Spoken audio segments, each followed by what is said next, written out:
Hey guys, and welcome to another First Impressions video, the video series in which we look at a brand new game that is just about to come out and I give my first thoughts and impressions. Today we're looking at Demon Turf, which is a combat platformer in a 2.5D sort of setup. It's got interesting voice acting, it's got some role-playing elements and an interesting story, and a pretty good soundtrack. As always, we'll start by looking at the options, and once we've looked at the options, we'll jump into the actual game itself, where I can really get into the nitty-gritty of how it works. So without further ado, let's jump into the options and see what this game has to offer there. Okay, here are the options. You can use your mouse and keyboard for this, but the mouse is very, very sensitive, and it's true for the entire game. It does recommend that you use your gamepad for it. It looks like it supports all types of gamepad, which is always good. You've got your audio settings, which are fairly robust, and honestly, the entirety of the game and the options specifically are very, very robust. There's a lot you can change for this, although the game does appear like it will run on a toaster. There's not a lot of high graphic fidelity in the game, and there's not a lot of stress to put on your system, but it's nice that the options are there just in case you are running a very old system or a system that might be getting on a bit and struggling as a result. That being said, like I say, there is a lot of volume here that you can change, including Beeb's chatter as well. Then you've got your visuals, which is your brightness, UI scaling. It does have a colorblind mode, which is nice to see. Although, honestly, colorblind mode shouldn't really be in the display. In my personal opinion, it should be in either a separate accessibility option or in gameplay. Then you've got your full screen, resolution, anti-aliasing, VSync, frame cap. Honestly, the amount of options you get to change in this game, there is more than some AAA titles. I wish I could see this sort of a menu in a lot of the other games I cover, so props to the developers for that. Ambient occlusion, bloom, volumetric lighting, light optimizer. There's options here like water optimizer as well, which if you are having performance issues, again, honestly, I haven't, you can turn them on to automatically sort it so your system runs better. The other nice thing about all these options is it does tell you what they do.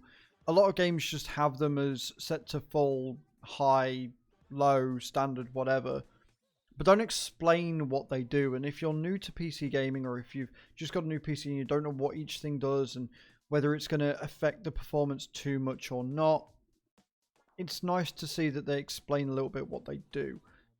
I'm very, very impressed with this menu as a whole. It's very good. There are a lot of sensitivity options. There are a lot of options that you can just straight up change for anything, especially with the fact that they have very good controller support as well. Your gameplay options, like I say, there's prompts. You can have your streamer name if you are a streamer as well and you want to stream this on Twitch, for example. You've got your gameplay settings, your turf abilities. Like, there's a lot here. And then you can reset all your settings back to default, or you can delete your save entirely. Very, very impressed with this menu, and I wish that I saw other titles with the same sort of just sheer volume of options to change in a game. So that's the options. Let's jump into the gameplay.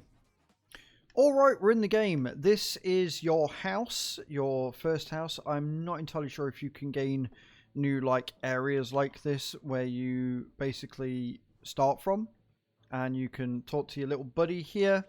The voice acting in this game is very, very good. It doesn't overstay its welcome. It's not trying too hard. It works pretty damn well. If I had one slight sort of quip with the voice acting and the storytelling in general, it's the fact that they've used a really pixelated font, and honestly, there's no need for it. Like, the art style they've gone with, you don't need to add 8-bit or 16-bit style sort of text with it. Like, it doesn't add anything to it. It doesn't add to the aesthetics. It just makes it harder to read.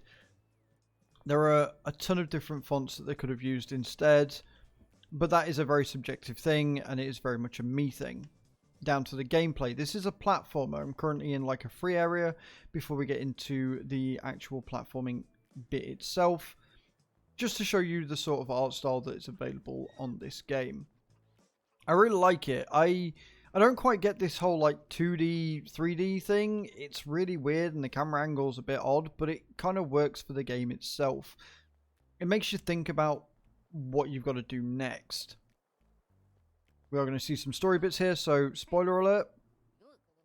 But yeah, like, it's interesting. And basically the idea of this game is that you are a little demon kid, little punky, little sassy, and you're trying to take out the Demon King.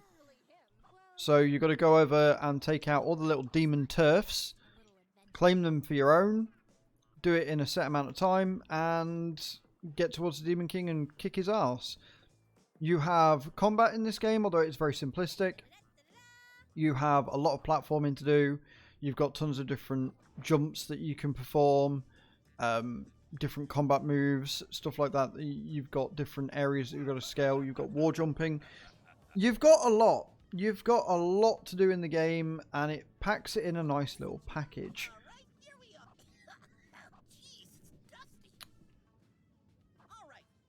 You've got things that you've got to collect. So I've got sweets that I've got to collect, and I've got batteries that I've got to collect. So there's objectives, there's story. It's got it all. You can leave the zone at any time if you so desire. What I would like to see is a button to ask you to confirm whether you want to leave the area.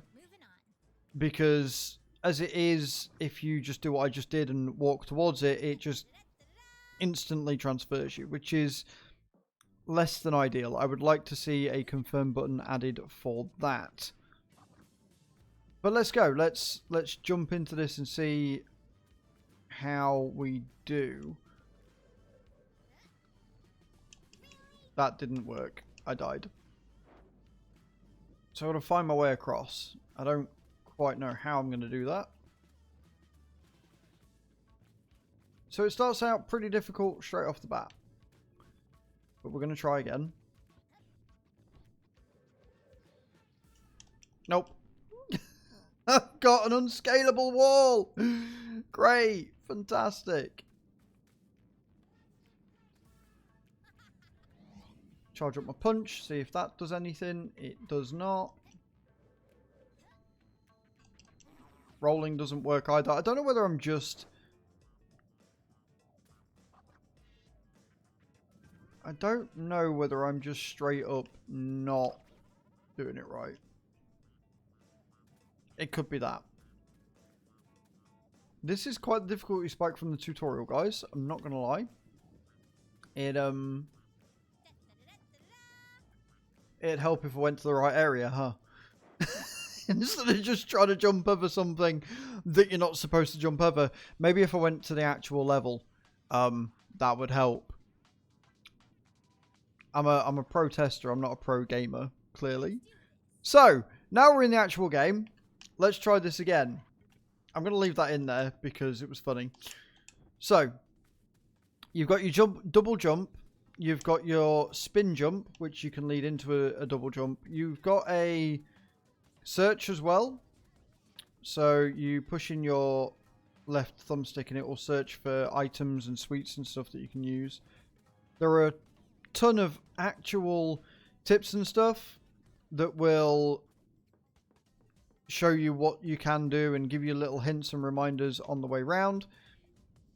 You've got people that you can talk to as you go through.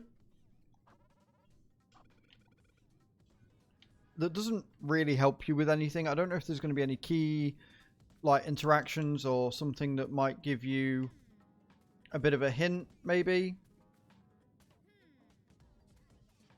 I've got to go down for my sweets. Right, okay, cool.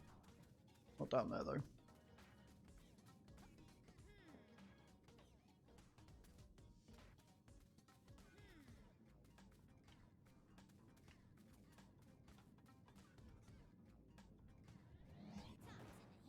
Nope, not in there. Cool. Oh, down here. Duh. Again, the problem that I've got is that you've got this weird, like, camera angle thing going on. You can put it on auto, which I have, or you can manually do it. Auto works well enough, but if you are on the wrong surface, because you can wall jump, it can cause you some slight issues. It can cause you some problems, which is never what you want. You can end up dying without realizing it or meaning to. So it is worth bearing that in mind. And then you just basically got to scale the area, find your suites, take over land, and then beat the boss. It really is that simple. That's a slide, so we don't want to go down that way. Which way am I going? Which way am I going? Which way am I going? I guess we can go over it.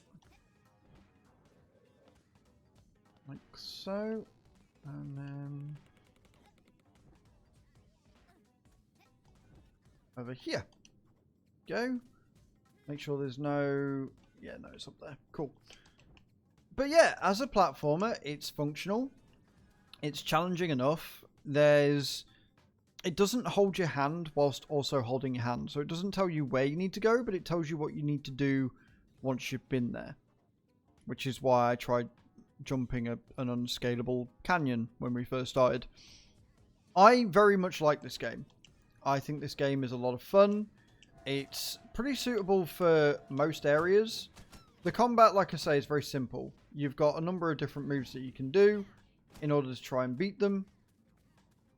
When you're beating your enemies, it goes this, again, a weird camera auto angle thing that shows you what direction you're meant to be going in. And if you cock up, you die. Now, what is important to know is that you have got 4 flags that you can use. If you set a flag, you can teleport to that area. It's like a mini checkpoint. So you've got to control your own checkpoints, which is really interesting and something that you don't generally see in games of this nature. Generally, you've got to make it to a checkpoint, not set your own. But there you have it, guys. This has been Demon Turf. It's a pretty interesting game that I am clearly no good at. But it's fun. And I kind of want to see what happens with the story. Like, it's a bit of a cliched story. It's got very much feels of things that probably are not what they seem. But you set your flag, and then if I fall off again, I can just teleport here. Problem solved. Of course, I could just not do that. So, thank you very much for watching, guys. Let me know in those comments down below what you think of the title, and I shall see you all next time. Ciao, ciao.